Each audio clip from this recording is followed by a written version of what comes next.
Ian, if you're gonna be in this family, I get you some earplugs. Because the Portocalos women, if they're not nagging somebody, they die.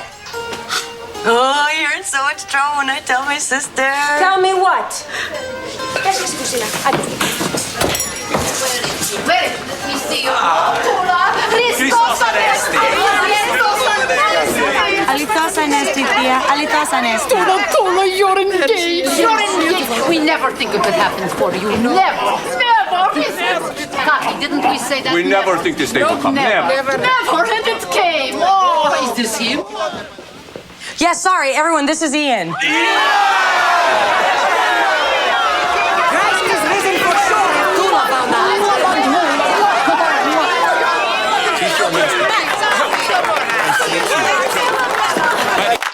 Without further ado, tonight's speaker, star writer.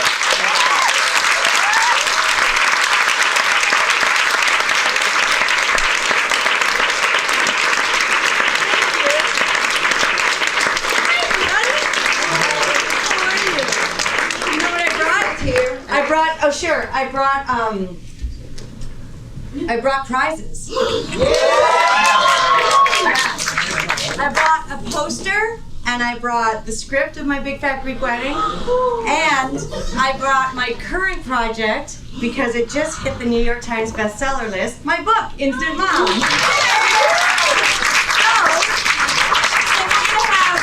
we're gonna have a quiz, and then I brought a pen, so I'll sign them to your mom or you.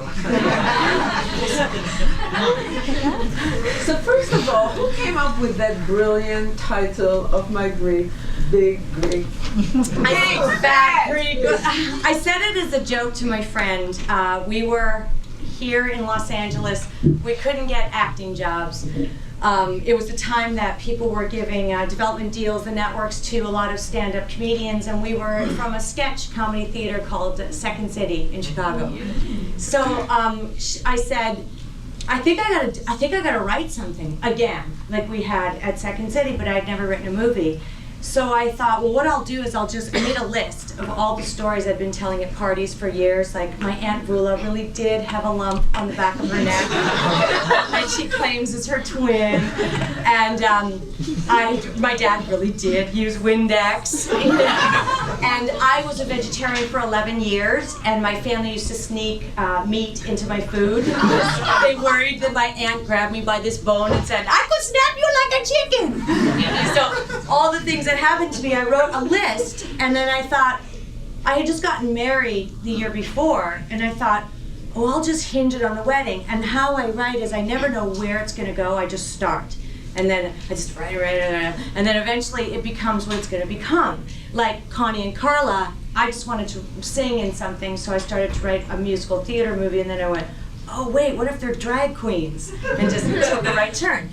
So with this movie, I started to write a movie, and I was like, this would happen, this would happen, this would happen. And as it got bigger and bigger and bigger, my friend said, what are you gonna call it? And I went, I don't know, my Big Fat Greek Wedding. And she laughed, and I went, okay, maybe I'll stick with that. And then I wrote the movie first, and I couldn't get it read by anybody, because like all of you, I don't have an uncle that runs a studio. And I didn't have any connections in this business, but again, I had been from Second City, and I went to see two people do a one-man show. Jeff Garland, who's on Curb Your Enthusiasm. He's an old friend from Second City. And someone I didn't know, Julia Sweeney. I went to see them do their one-man shows, and it wasn't stand-up, it wasn't theater, it was sort of a hybrid in between, and I thought, well, that would be kind of interesting to do. So I sent the screenplay to the Library of Congress, because this might be the only bit of advice I can give you. This is a city of thieves. Protect your work. And someone gave me that advice. Because I said, I think I'll get up on stage and do it as a play, and the friend said, please protect yourself. So I sent it to the Library of Congress and copyrighted it, because I didn't know about the Writers Guild or anything at the time. And then I jumped up on stage and did as he's, I don't know your name, sir, what's your name? Eric. Eric, thank you. As Eric said, I played all the characters. I played the dad, I played the mom, I played the grandma, and I told the story. And then as Eric said, Rita Wilson came to the show, and she said, first she laughed so hard that I had to pretend to drink water during the show because I was like, oh my God!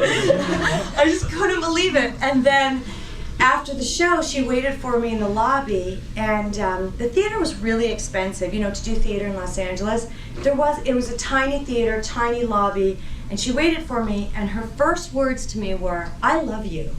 Isn't that incredible? And I was like, I love you! Oh my God! I couldn't believe it. And then she said, this should be a movie. And we always say that I handed her my screenplay so fast that her hair flew back. Because I couldn't believe that finally, after 4 years of trying to get acting work in this city, I couldn't get anything. I couldn't get, you know, little parts in a film, little parts of a TV show, but I was making a living doing voiceover work. So I handed her my screenplay. She sent Tom Hanks, her dad, and her sons to the next show. And then Tom Hanks called me up and said, hi Nia, it's Tom Hanks. And ever since he'd been at the show, they came in November, and then that's Christmas and New Year's or whatever. And so by the time they called, he was forming his new company, Playtone.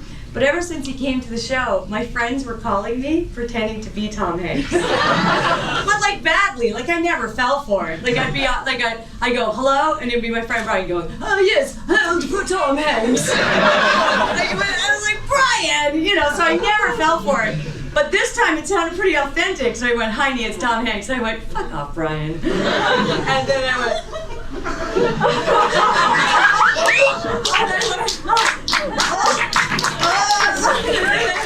Hi, Tom. Couldn't believe it, and it was Tom Hanks on the phone. But I was in the play when Rita came with her sister Lily. Oh my God. And the two girls. Yep. And we laughed so hard, our sides split. I mean, there was side split. So then I went to Rita and I said, you gotta do it. It's your life. It's your legacy. And she said, yeah, but I think there's 2 other producers and I don't know if we want to do. I said, what are you talking about? Who cares? You know, go. Anyway, I'm telling her the story just to tell you I'm responsible. Thank you. But anyway. Thank you for coming to the play. It was really incredible to me that people with an eye for looking for new material came to the play. Yeah. I met a lot of producers at the time. I met people who didn't have, let's say, funds, but were looking for ideas. And I always say it doesn't matter how many no's you get, you only need 1 yes. But I actually wasn't getting no's in this instance. I was getting no's in my career. They said I was not pretty enough to be a leading lady, and I wasn't, my agent put it this way, she said, you're not fat enough to be a character actress. And I was like, speak your mind. Wow, people say anything to you. But I mean, I could see her point in a way that she said, I don't know how to sell you. And I think that we should decide how to sell ourselves. So when she said this, she said, the problem is that you're Greek and there are no Greek parts. I heard, that's it. Yeah, I said, that's it. If there are no Greek parts, I'm gonna write one. I thought I was gonna play a bridesmaid. Like in that phone call with Tom Hanks, when he said, you know, I'm forming a company, Playtone, we'd like to purchase your script, you'll be our first movie, just telling me everything, and all I heard was white noise like Charlie Brown's teacher. Are you kidding me? And then I write about it in the book actually. I had the absolute nerve to say, you know, Tom, if I could call you Tom, I'd really like to play the bride. And he said yes. And they just stuck to it. And I didn't know until we came out how difficult it was for them to make that happen, because we were independently financed. Apparently, they had gone to many studios, and the studios, I'm not sure about this part of the story, so I don't want to make it up, but entities said to them, love the script, lose the girl. And they just refused to lose me, which was incredible. So they're the greatest people on earth.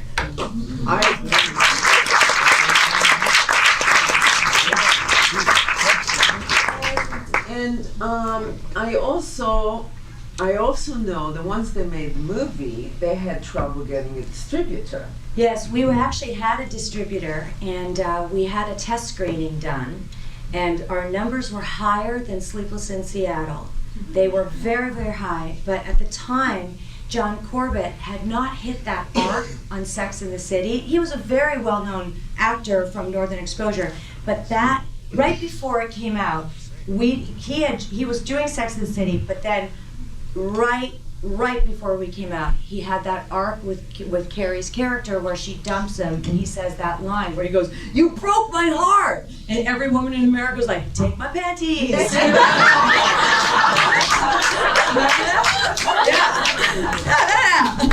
So, but we didn't have that before, so everybody that had a chance to take our movie said, you know, again, there aren't stars in it, I don't know how to sell it, a movie like this, and you know, it's what we always say, they want something different, but when you give them something different, they say, I don't know what to do with this. So that's when you gotta push through. Just push through and say, I have something different. But the strategy, I mean, what were they afraid about this movie, that it's too Greek, actually kind of worked for it in the end, because you did all this going to Greek churches and bringing all the Greeks, right? Yeah, But how does that work? Because how many Greeks are in this country? There are 3 million Greek people in this country, so it's not a lot. And they had an excellent strategy. What we call it now, Eric, is telephone, telegram, telegreek. They went to Greek churches and they screened the film for I guess 200 people. And those people came out and, like Disneyland, just wanted an e-ticket to go back on the ride, you know, like that in the olden days, those tickets. It was amazing. So then they went back and told their peoples, and we opened in 108 theaters in, I think, 6 or 9 cities. So because of that, it's a catch-22. We weren't nationally distributed it, I can't even say it. So we couldn't get on the big shows. We couldn't get on the national shows. So we went from city to city and we did press, and Tom's partner, Gary Getzman, used to work in music, so he would take us around to these radio stations. If we were booked on just this radio station, you know how there's like 10 like Clear Channel, there's all these stations across the thing, he would just walk and knock on the door and go, you know, I got John Corbett here. You know, and every single DJ thinks they're John Corbett from Northern Exposure. Like they would come out like just like, you know, like a mole, and then they'd be like, hey man, people say I look like you. And John's so lovely, and John would be like, yeah man, come on brother, and they'd go into the studio, start to do a thing, and then he'd say, well, this here's Nia, she wrote the movie and she plays the bride, and there'd be no seat for me. And they'd be like, well, if she has something to say, she can lean into your mic. And I just didn't take offense to that. I was like, I don't care. Well, let's talk. So we just spread the word constantly. I'm going to move my mic again because I can hear a thing. And we just kept trying to get the word out. And every city that we were in just kept selling out. It was really strange. We didn't know what was happening. We'd go into the back of the theater and watch. And I always say it was a little bit like being at your own funeral. Like just watching people laugh and talk about it. We'd walk out, no one even recognized me. I'd have a hat on and just be standing there. People would be like, you gotta see that movie. I was like, why? It was so strange. So then we needed national exposure, and we couldn't get it. We couldn't get on the big shows because we weren't in every city. So John was friends with Star Jones, she was on The View. Do you remember Star Jones? Right. Okay. John called up Star Jones, told her the problem, and Star said, you know what? You come on the show. At that point, his arc had hit on Sex and the City. Everybody was in love with him, so she was like, that's easy. You're booked on the show. So he said to me, come with me. And I was like, no. No, and he goes, no, come with me, because he had a plan. We go to The View, and he says to them, well, what are you going to do with Nia? And they said, well, she'll just be here backstage. And he goes, well, why don't you put her in the audience and put a mic on her, and I'll ask her some questions about why she wrote the movie, about her family. And they go, that's a good idea. John had a plan. I was like, no. So they put a microphone on me. They sit me in the front row. There's a producer right beside me.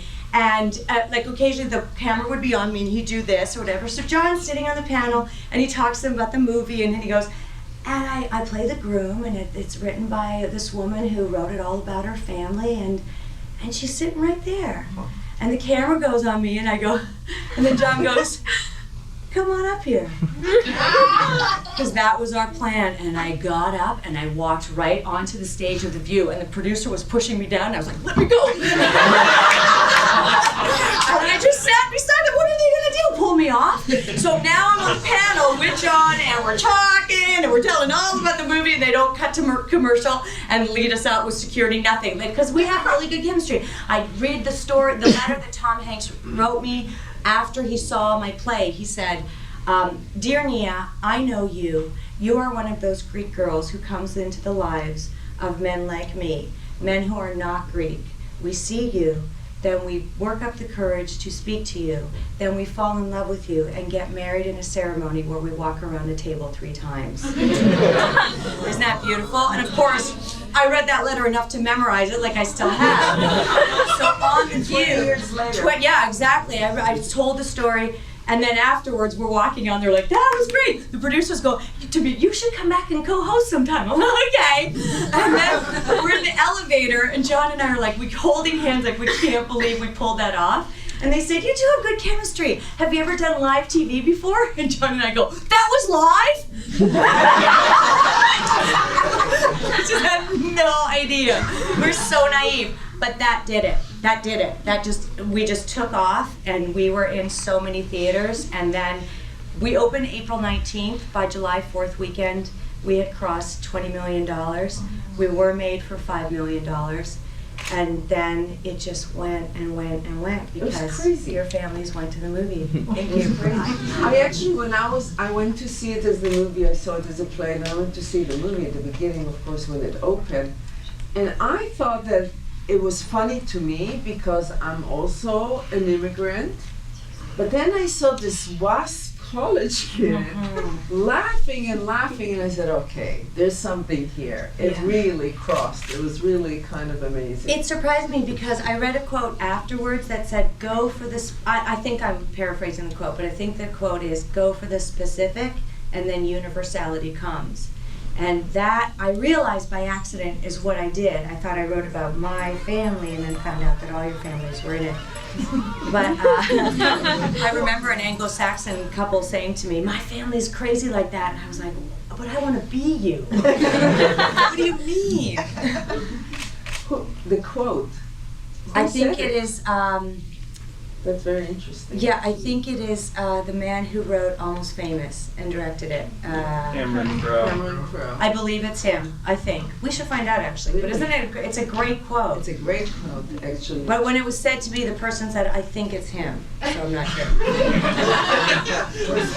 Yeah, word of mouth, you're right, word of mouth, yeah. But let me ask you something, because we have some acting students here and writing students. What do you think Second City and that kind of improv, what do you think gave you? I think it both an actress and it made me very fearless. In my book, Instant Mom, is about how we became the parents of, my daughter was almost 3 years old when we met her, and she was living in American foster care, and we adopted her against the advice of our well-meaning friends and family and everyone, and it's been the best thing that's ever happened to me. So much so that the proceeds from the book are going back to kids' charities to get more kids adopted, because why? Why are we doing that? It makes me feel useful. Makes me feel useful to use a recognizable face now to do something because of the fortuitousness that has come into my life. Second City taught me, if you're not funny, you're gonna get fired. Because people got fired all the time around me, and taught me to be fearless, as I said, and also to make my own work. Because how we worked is we would create material, and then every 3 months we would open a new show. And that's when I say, if the producers looked and you didn't have a lot of material in the new show, 2 or 3 times, that would be over a 9-month period, you were let go. So they gave you a lot of chances. And so if 2 or 3 days before the show opened, my best scene got cut because it was no longer relevant or it wasn't working like a squeak, I would just go into like head down work mode, find another scene or a monologue or a song right till 4 o'clock in the morning and get something in the show. Because I was an immigrant here. I was at Second City in Canada. They brought me down here on a work permit. If I got fired, I'd go back to Canada. It's a great country. I'd be happy to go back, but I wanted to work at Second City in Chicago. So it made me really tough. And it informed the way I write, which is, as I said, I don't card it out. I just wrote a movie with Rob Riggle, actually. I wanted to write an R movie. He's in Larry Crown. We would improvise these characters all the time, and one of the producers said, "You guys should write that." So we said, okay. And that's the first time I carded something out, but we still improvised it, and then wrote scenes. Okay, we'll do this, then we'll do this, and we'll do this.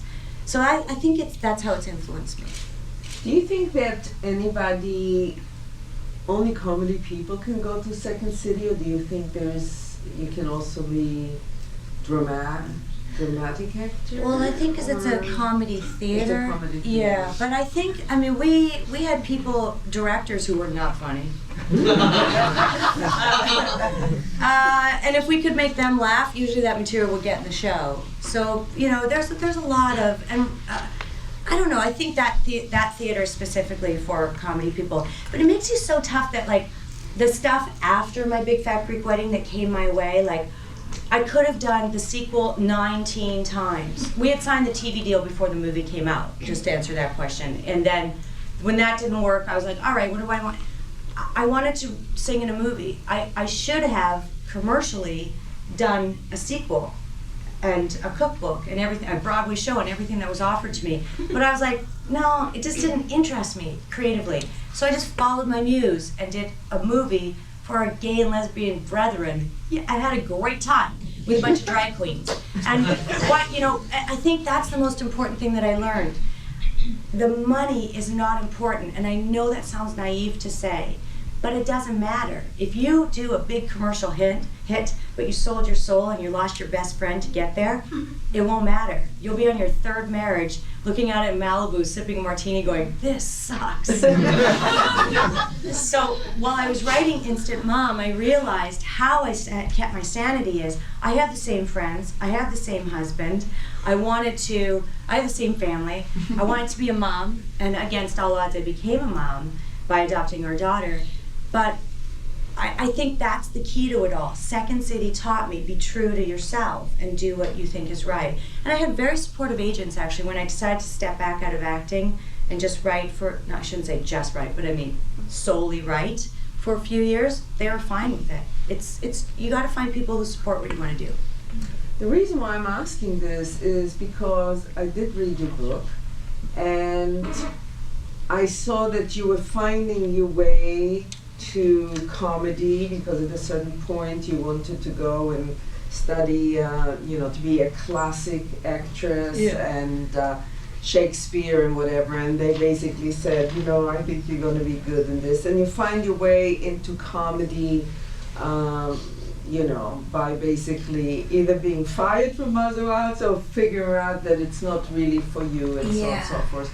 But when I look at this movie, so you felt at home at comedy and so on and so forth, but when I looked at the movie again, I just saw that there was actually a lot of drama and really good acting, that it wasn't just comedy, that you conveyed a lot in your face, the longing, the reaction that you did to everything was really kind of understated, and therefore it was also very connected with people, because it wasn't. Thank you. Can I forgot to say this in a few interviews, and I would love to say why that is. Okay. John Corbett really helped me in that movie because I had never done a lead in a movie. So I asked a lot of people for advice. How do I do it? Because I was a stage actor. I'd done so much musical theater. I can tap dance. I mean, I wasn't a film actor. And everyone said the same thing. Feel it. Don't just think it. Don't act it. Feel it. And I know now why actors fall in love on a set and then they get back to wherever they live, Ohio, Los Angeles, New York, and they look at that person.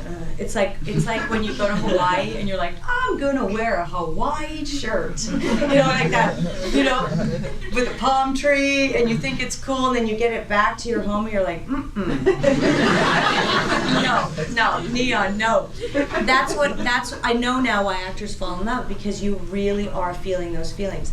I had a safe relationship with John Corbett because we love each other, but we always say the pure way to not have chemistry with your co-star is do it. If you do it, it's dead. Yeah, I know. If you never consummate your love for each other, it shows on screen. When I directed him in I Hate Valentine's Day, I was like, oh my God, I really see it. I see that we have chemistry because we love each other. And when I'm married, he's with Bo. It's never going to happen. But that's the way I think. Always just let yourself rise to that level of just a little bit of love bubbling under the surface. I've had the benefit of really great co-stars. David Duchovny in Connie and Carla. I had Alexi Georgioulis in My Life in Ruins. Are you kidding me? I always get really good. But they're not just good looking, they're really good people, because I get to be a producer or in the casting room on my movies, and I get to choose them. And I mostly choose a guy, not about this, but about what's in their eyes. We cast Alexi Georgioulis off a tape, because the casting director asked him questions when he walked in the room, and his real self came out. Like he was just saying, he said, how did you get here? And Alexi was like, I drove my motorcycle here, and all the women were like, motorcycle, oh my God. And then I did this, and then I had lunch, and he's just chatting, and his heart was good. And if your heart is good, you're gonna be able to play one of these roles without making it wussy, I think. So that the guys in the audience don't cringe. Because when you watch John Corbett, you don't cringe, right? Because he plays it like a man's man. He's a guy, and I like that about him. I did the movie with him, the Jules Wick director. Yeah, but I didn't get to kiss him, because I was the producer. It's wasted on me because I'm in love with my husband. I'm so sorry. It's wasted. Oh, I know. Okay, I will open this for students to ask questions. Yes, you're already there. Already here. Okay. Hi, Nia, how are you? I'm Charles Marina from Screenwriting Program. You were saying that it's hard to be Greek, try to be Lebanese with an accent in Los Angeles. Yeah. Guess what? Yeah. Terrorist. Hey, I'm not, no guys, no. I know, that's the rules you get. How about if you're African American and you're educated at Harvard? The roles you get offered are they're like, can you speak ghetto? It's awful. Yeah. It's not fair. It's not fair. I know. My question is, they tell us always like our first script is gonna face a lot of rejection. We're not gonna be able to make our own script. Can you tell us a little bit stories about your own rejection, that's so we feel a little bit good about ourselves, that we're like, oh my God, she made it and she got rejected, and Yeah. like, yay. Right before, do you remember that TV show My Wife and Kids? Right before I left to film My Big Fat Greek Wedding, I was in that pilot and I got fired. I was like, okay. So I got fired, and by the way, they had a very good point. They had cast me as a Hispanic actress, a Hispanic role, and they said, you know what? It's not working. We're gonna cast somebody who is really Hispanic. Fair enough, right? So I went, okay. I had other roles. I was in another pilot, and my part got written out. Constantly rejected, one thing after another. I couldn't believe it. Then after that, My Life in Ruins had 3 years of start dates. We would go to Greece, try to start it, and we'd lose the financing, or our bank wasn't ready. It's always rejection. Always, my book, when I first took out the proposal, I had 10 offers to write the story of how I became a mom. And also in the book, it's how we made My Big Fat Greek Wedding, everything. It's like an autobiography. But what they wanted to call it was My Big Fat Greek Baby. Isn't that disgusting? And I said, no. So even after, you're still having to stay true to yourself. And if it doesn't feel right, it's that. So I'm sorry. I got lots of loser stories. Lots. I saw my old boyfriend. A bird pooped on my head. I got lots. What about the agent that said that she sent, 200 photos and then In you the find book. out that she didn't send them? Yes, I write about the years leading up to my Big Fat Greek Wedding in the book, and the story that Tova is referencing is, I had an agent in Los Angeles, the agent who told me that I was never enough, not young enough, not old enough, not fat enough, not thin enough, not pretty enough, not talented enough for every role. She said, I've been sending your headshots out like crazy and I can't get you an audition. I thought, okay, all right. And so she didn't want to represent me anymore. So I went into her room to pick up the headshots because they're expensive. And I'd given her about 100 headshots, and I saw that there were over 90 there. And she had said to me, I can't get you work because you don't look like anyone else in this city. I'm sure you've heard that, right? Yep. And then that day, my blonde, slim friend was also dumped by her agent. Her agent said to her, he said, I can't get you work because you look like everyone else in the city. Yeah, so what if I hadn't been friends with her, right? Because we were on the phone going, and that's the day that I went, I'm gonna write my own thing, and started to write down all my stuff. You have this for a reason. Everything, I know. Yeah, I think okay. Anyway, yeah. All right, so we're gonna do the contest. Okay. First, thank you so much for coming as the first actress they bring in here and that I saw. Yay. And you're a very big inspiration to people who are internationals, like you said, especially girls. And oh my God, I'm excited.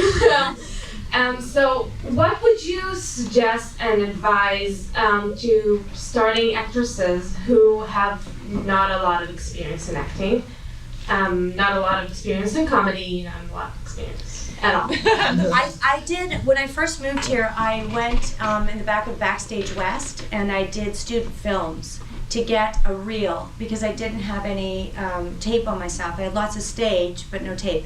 So I did that. I think now with YouTube, I mean, if the goal is to make something go viral, it's not going to go viral. Does that make sense? Mm-hmm. You have to, again, stay true to yourself. But with YouTube, you could get something out there a lot faster. Little films, little channels, little stations. You could make Vine. You could make a funny Vine and be on ET tomorrow. You just never know. So I think the underneath of my answer is just keep working. Just keep trying to make your own work. Thank you so much. Okay. Hi. Thank you so much for coming, and thank you so much for this film, because I think why it's working so well at the theater is because it's so full of love, because you can see how much you love, the family, the culture, and that's why I'm watching it like it's my, 6th, 7th time, whatever. So sweet. Thank you so much for this. Yeah. I'm Russian Orthodox, so Orthodox too. So. Happy Easter on May 5th. Yes. It's so far away from the Easter this year.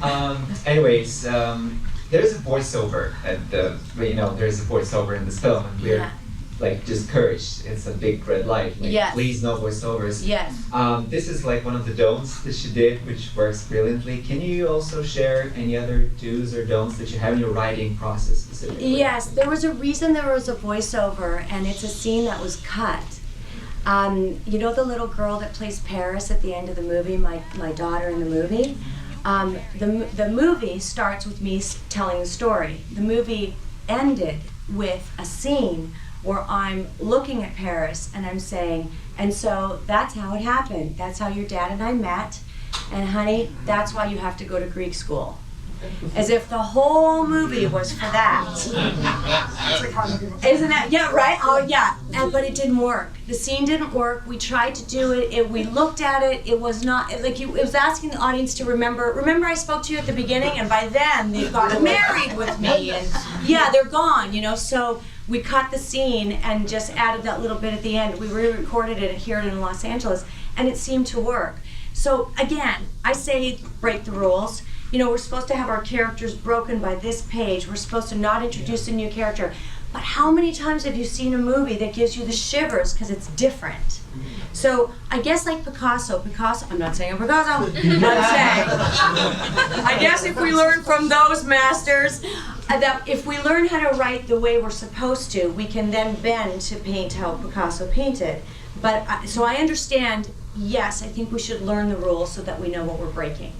Does that make sense? Yeah, perfect. Thank you. Alright, just about screenwriting. Can you please go through the writing process, and most importantly, what was the biggest obstacle you faced when you were writing the script? When I was writing the script, I write, again, like I improvise, I write very quickly. I wrote the first draft in 3 weeks. I just didn't go out. I barely slept. But once I had the thought on about page 10, to not just make it about a family, but just to go, what if I worked in a restaurant like those girls that I've seen? My mom is full Greek, but she's Canadian, and my dad is full Greek, but from Greece. So whenever my dad would say those things like, you better get married soon because you're starting to look old, you know, when he would say that, my mom would go, Gus!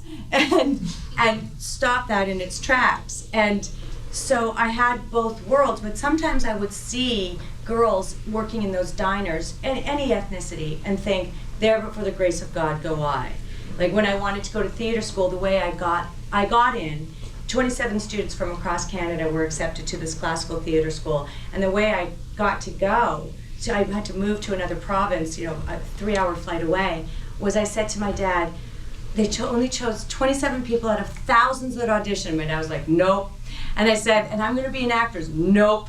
And I said, but Dad, I'm the only Greek they accepted. And my dad like swelled with pride, and then he started telling people in the community, and before you knew it, I was living in Toronto. Oh, I'm in theater school. But you know, you have to find a way. So anyway, I took little pieces of that lodge in your memory, you know, all the little things that lodge in your memory, and I thought, what if I just make it about that girl who I feel like I am to this day, wearing a brown jacket and buttering garlic bread at the back of any diner, and that's how I started to the germs. So 3 weeks. This is how I write. It's a disgusting term, but I call it the vomit draft. Just get it out. You will feel better. It will be ugly. Don't look at it. Put it in a drawer. That part doesn't apply to the vomit part. Put it in a drawer, and then have coffee with your friends, go shopping, do anything, go to your job, but then after a week or two, take it out, read it. Not read it on a scroll, print it and read it, right? Read it like you would read a screenplay, and what happens all the time is something pops out at me. All of a sudden, I saw that there was a story for the mother, and a story for the father, and a story for the brother, because I didn't have an arc for the brother at all. And that's when I saw what was missing. And then I went back and I worked on it for a year. That script that they bought, I worked on for a full year. That's it. Thank you very much. Okay, sure. Hi, I'm Jordan from the screenwriting program here at IFA. Hi, Nia. Hi, Taylor. First of all, I just want to say that I admire your strength. Like, your spirit is like the fact that you stayed with the project and did not shy away from it at all and said, no, I want to be the bride is unbelievable and very inspiring. So, first of all, that. I want to ask you what your inspirations are currently, what the past, whatever influences. My influences are, I love funny people. And I love good people. And you know, when you said about that there's a lot of love in the film, it's because my producers were filled with love. You know them. They're good people. And they never, you know, sometimes in Hollywood, once you sign the contract, they rip off their masks and drink your blood. They just show their true colors. And I've known Tom and Rita for so long, and they're just such good people. So my influences, I'm always looking for kind people to work with. I always loved funny people like Bette Midler, Martin Short, just funny people. And what I'm trying to do now, I have a project at Paramount. I'm writing a movie that is an anti-romantic comedy, for single people.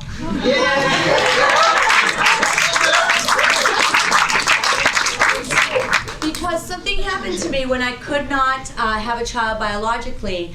I started to hear terms that just twisted me. Like, I didn't like the term childless couple because it applied to me. Then I thought, what about my single friends? Why is it single instead of just person, self. Why are you just called a self? Why are you called single, right? And all these different, so anyway, I went to Paramount and I had these lovely producers, Josie Rosen and Mike Cars, and we went to Paramount and told them the idea. And I said, I'd like to write a movie making fun of all my movies. And they said yes. And I went, okay, so then what could happen? And Josie had like me by the arm going, get out, get out, get out. They said yes. And I was like, okay. So that's what I'm trying to do now, new things. Chin up, boobs out, of showtime. Hi, Connie and Carla. How are you? First of all, before I ask my question, I would like to say thank you for something like Connie and Carla. It has meant a lot to me. I try to show it to as many people as I can because it's one of those movies that people just have to see. And one of my question is, you kind of already answered it, but how difficult do you find subplots in your stories? Yeah, I find if I start to decide what the subplot is, invariably it will change. But I think you need it. You know, as you see with my Big Fat Greek Wedding, it's so linear. The subplot is not tangible. It is Gus and Maria's relationship and how she's going to help him keep his masculinity and allow the wedding. But it ties so strongly into Tula's world that is it a subplot? I don't know. Does that make sense? Yeah. Yeah, okay. Girl, what you wearing your prom dress for? Oh, I love you so much. I'm going to tell you a story about Awesome. on Connie and Carla, we played drag queens, and we got to work with just fantastic actors. And Alec Mappa, this is so disgusting, and we're taping it for all posterity, but I will tell you this. I've talked about vomit, poop, here it comes. All right.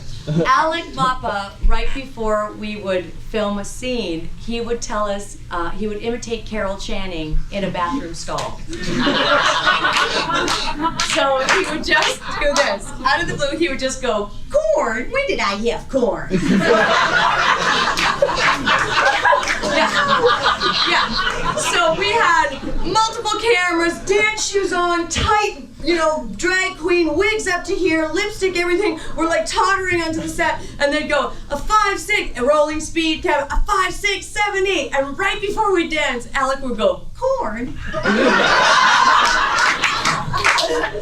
Just kill us every time. Yeah. Comedy's so much fun. Hi, my name is Tarek Murphy. I'm from Saudi Arabia. Hello. They tell me ask one question, but I want to try to be smart. Ask one question, but okay. You can get it. If you have idea, very long idea, and you write whole script, but not anybody understand, and you talk about ghost, and they talk, this is about abortion. I said, no, it's about ghost. Yeah. Then when you finish your idea and you read it, no, I don't like it, and you change your script many times. Yes. That's happened to you all the time, and what you do if that's happened to you? Yeah, that's happened to me. That has happened to me, where I change it so much that in the end it doesn't please anyone.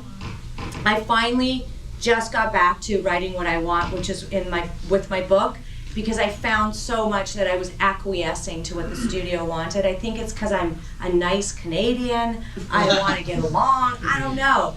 And then ultimately someone said this to me, that the reason that I got to where I was is because I was so fearless and went, nope, when they kept saying, why don't we change it to Hispanic? I was like, my husband's Hispanic, I love the Hispanic people, but I wanted to play a Greek role.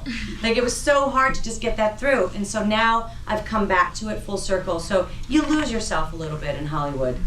Don't change your idea. It's much fresher than anything they've ever come up with. But if you change idea, if you after read it, you change it, that's okay or not? A little bit. I think it's okay to listen to good ideas. My producers, Josie and Mike right now, we developed that pitch together. They're just excellent at, they listened to what I wanted to do and then we, formed it. So sometimes a good idea can come in, but if you're driving in the car and you go, this is not what I wanted to write, turn around. He was actually saying, if you yourself keep changing it, is that okay? Is that okay? If you yourself. I think it's okay because every idea has to evolve, but are you happy with where it's going? I am so sorry, that was the longest answer. How about this? Yes.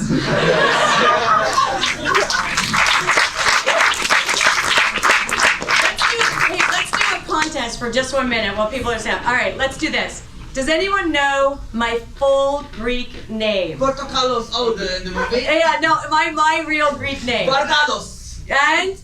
Oh, come on. Eugenia. Yes, and the first one, what's that? Nia Vardalos. Yes, that's it. Okay, you win the poster. Well done. My full Greek name is Antonia Evgenia Vardalos. There you go. I'll sign it for you. Okay, in Greek because I went to Greek school. Yes.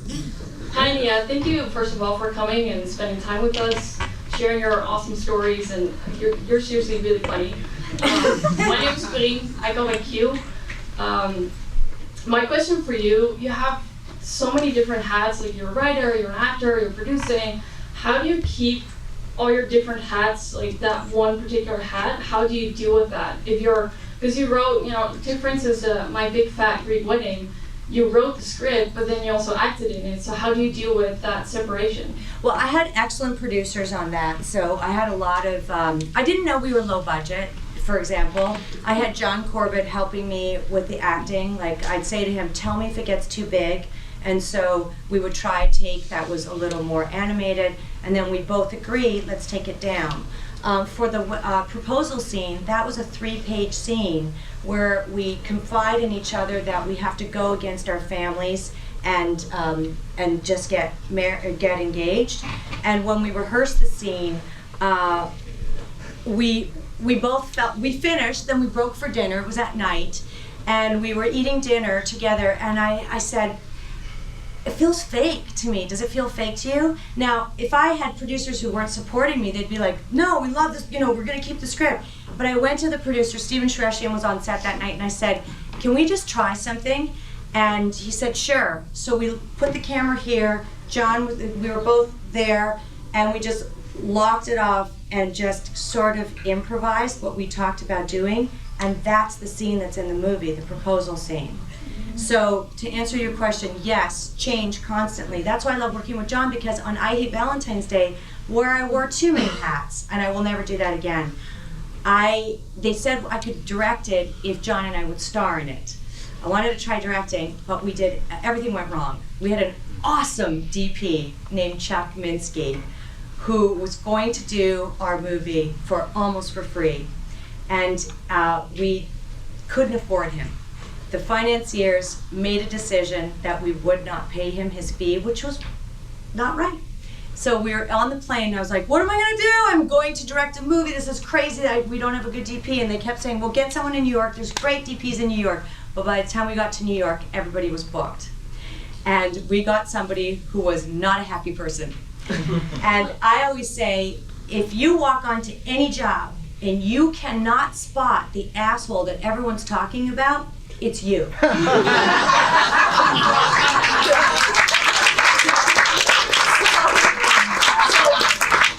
you can spot the guy, I knew, I was like, it's my DP, we got a problem, okay.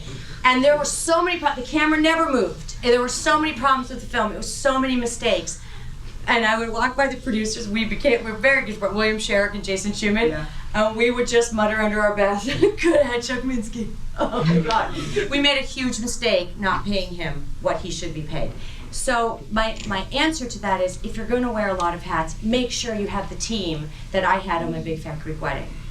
Because if the parts of the triangle are missing, if you don't have the crew, I had a really willing, excellent crew who would do anything for me. And for the crew and for the gaffer. But when you have one part of the tripod that's not holding you up, the camera falls over. Great, thank you. Okay. Hello, thank you for coming. My question is about writing. I have seen people that write about themselves, personal stories, and it's kind of difficult to give feedback to these people, or to myself, I'm talking about. So my question is, it's a good idea to write about yourself. Well, in your case, it has been a good idea, but I mean, what tricks? You know what I mean? If it's the theme in this case is funny, but still, you got feedback probably from people, you know, and feedback about Superman. You know, it's about your family, and somehow, you know, how you give a distance, you know, from yourself to the script. What things you do? You know, you change some things that are real, and you make it fantasy or whatever, you know. Yeah. I think what I still do is I take people that I've met and I twist the character a little bit so that they're unrecognizable. But when I write about myself, I'm just really honest. Like, just, this is who I am, and some people will like me and some people won't. So, but then when I give it to people for feedback, I only give it to 3 people. Because if you give your script to 10 people, it's like a focus group.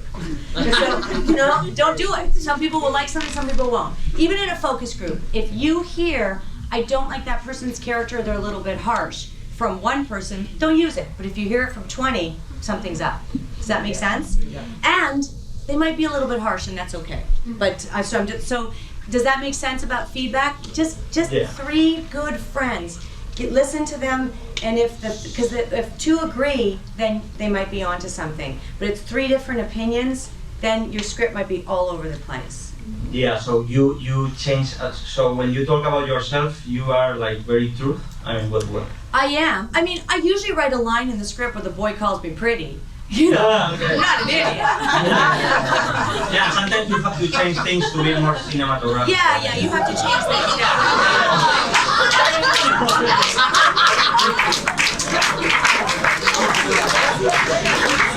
You have to change things to be, Hi. Not the whole truth, 80%. Hi, my name is Courtney Macris.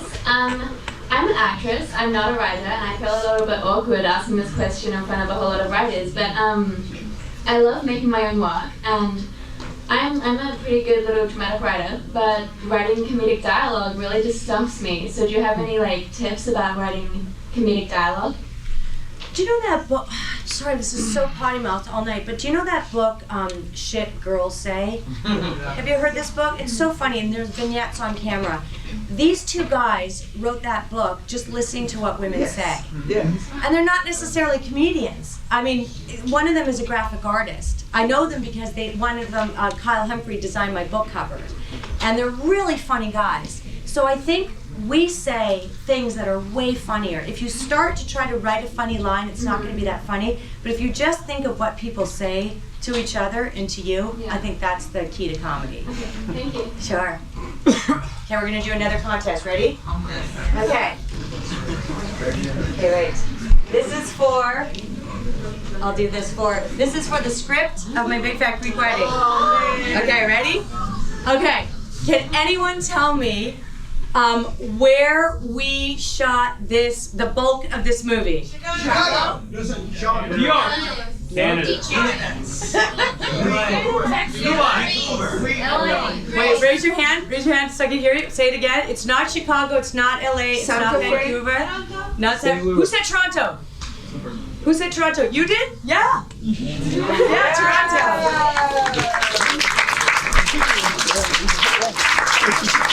There you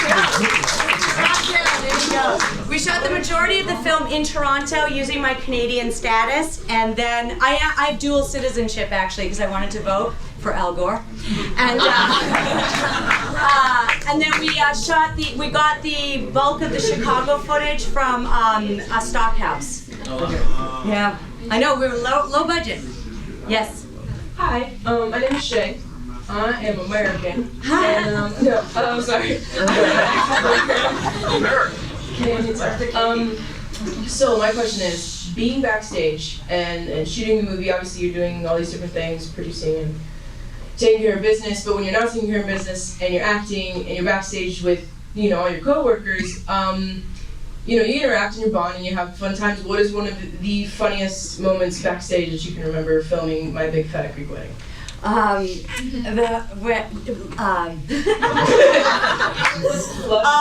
Andrea Martin is a Second City alum, and she needs The one with the lump. Yeah, Hula's lump. She has this excellent way of working where she improvises in and out of a scene. So she and Lainey would say the funniest things, like just walking down the street, like, don't touch my butt, like all the things that they say to each other, just killing me. Like I'd have to think of worms to not laugh. And so the night that we were shooting nights on this one, the night that we shot the scene where she enters and says to John Corbett's character, when you come to my house and I cook for you, she entered, like it was like this. She was supposed to walk in and go, she was gonna go, that, and then say to John, as she hit her mark, when you come to my house. And so she hit her mark, she walked in and she went, let me touch your hair. You can see that I'm laughing in the scene. I just go, and I go, and then she stopped. She just starts touching his hair because she can't remember her line. And then I go, Theobula. And then she goes, yes, when you come to my house.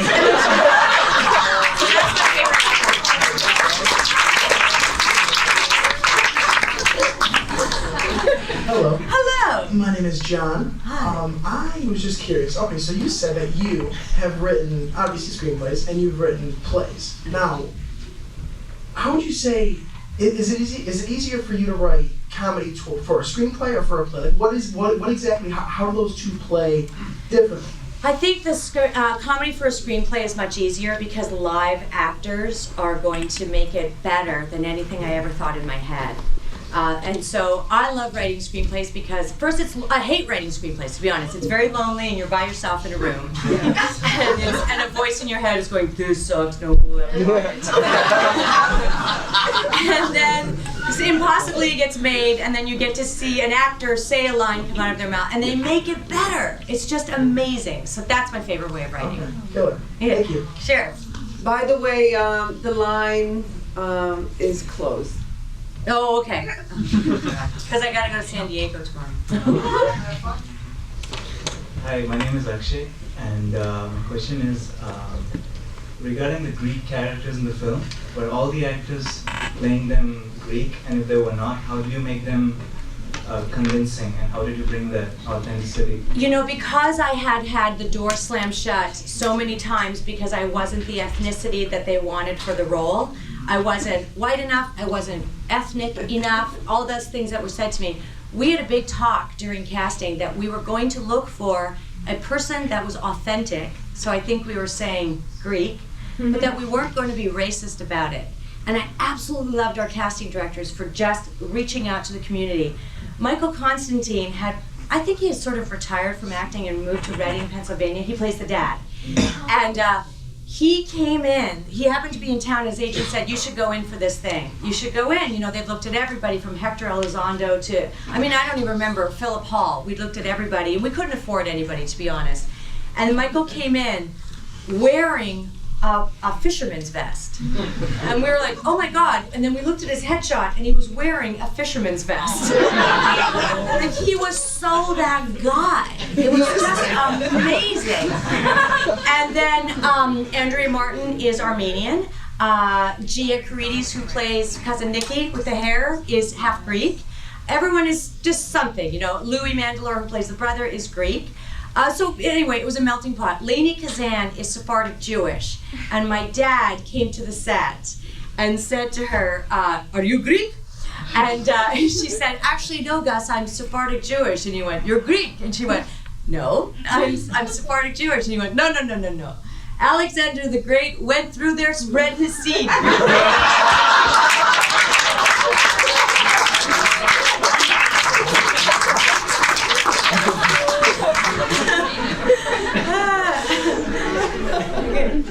Sure.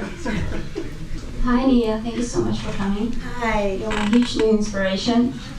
I'm a struggling actress from Russia, and I'm about to get my work permit, which will be for only 1 year. So I want to spend this 1 year wisely. How would you advise me to start this career here? Wow, that's a ticking clock. I've been killing myself with these thoughts, but Yeah. I think the first thing, would you advise this as well? Just forget about that ticking clock and just say, okay, what am I going to do tomorrow? I once had an acting teacher who said to me, if you didn't spend time in the bookstore reading plays, and if you didn't spend time trying to get an acting job today, as much time as you spent with your friends, then you're not an actor.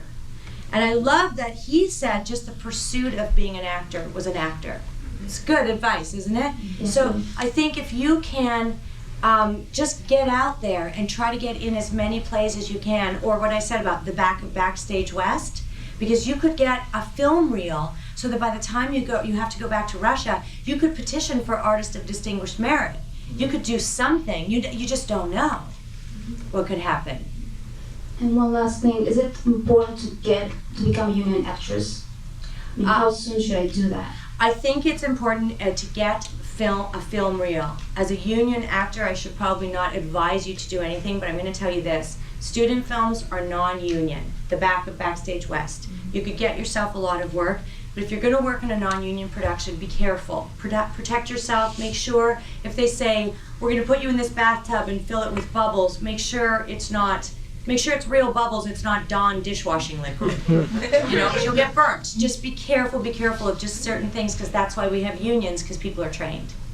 Thank you so much. Sure. And also here, people make movies all the time. Exactly, network, Those right? are those people. Look how pretty she is.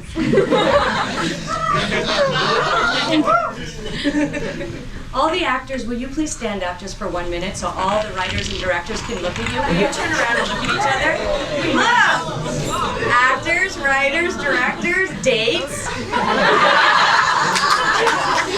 It's all here. It's all here. It's all here, yeah. That's my group. My group are still the writers, actors, and directors that I started with at Second City. It keeps your sanity. We started a group. I talk about it in my book. We call ourselves the Core because we know how stupid it sounds. But it keeps your sanity to have a group that you're... If I have a job tomorrow where I need a writer, I'm going to hire one of my friends because I know that person. And then others as well, but you just do. It's nepotism at its finest. Hi, my name is Isaki. I like to think that for non-American filmmakers to make films in America, like the greatest challenge is to produce films about our own cultures. Like this film is like still in the top 3 of my big fat Brazilian family. Thank you. I would like to know what kind of buzz, like what kind of feedback you got from Greece. What Greek people thought about this movie? Yeah. Well, as an immigrant, my dad came over in the 1950s, and for them, for this wave of immigrants that came, time stopped. They had the same values, that they had from their parents. We would go to Greece and see our cousins. They were smoking in front of their parents, living together before they got married, dating somebody from other countries. It didn't make sense, but that's when we realized it's because time stops. So an Athenian reporter interviewed me when the movie became a success there. He said, "Do you know why your movie is a success here?" And I said, "No, actually I don't." And he said, "Because we've been making fun of you Greek Americans for years."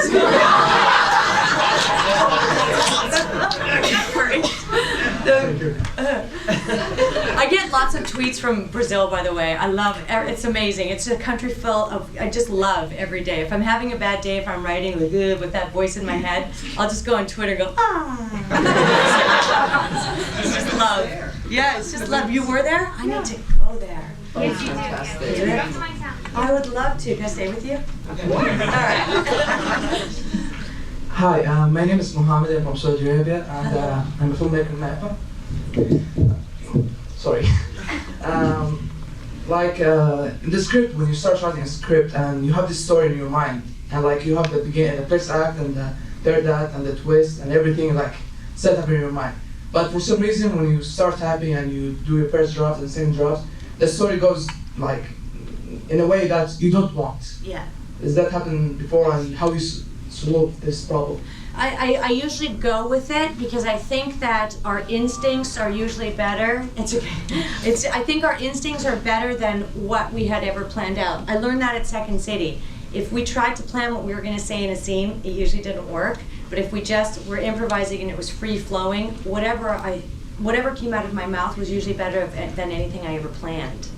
I mean, like, if you have a concept of the story, I want to keep the concept, but the story changed. Yes. How do you bring back? Do you really, really want to bring it back to Yeah. what it was? Yeah? Yeah. Oh, maybe have a reading. Maybe just ask some of the actors to read it out loud for you and then take 3 or 5 suggestions on how to bring it back. I do that too, still with my screenplays.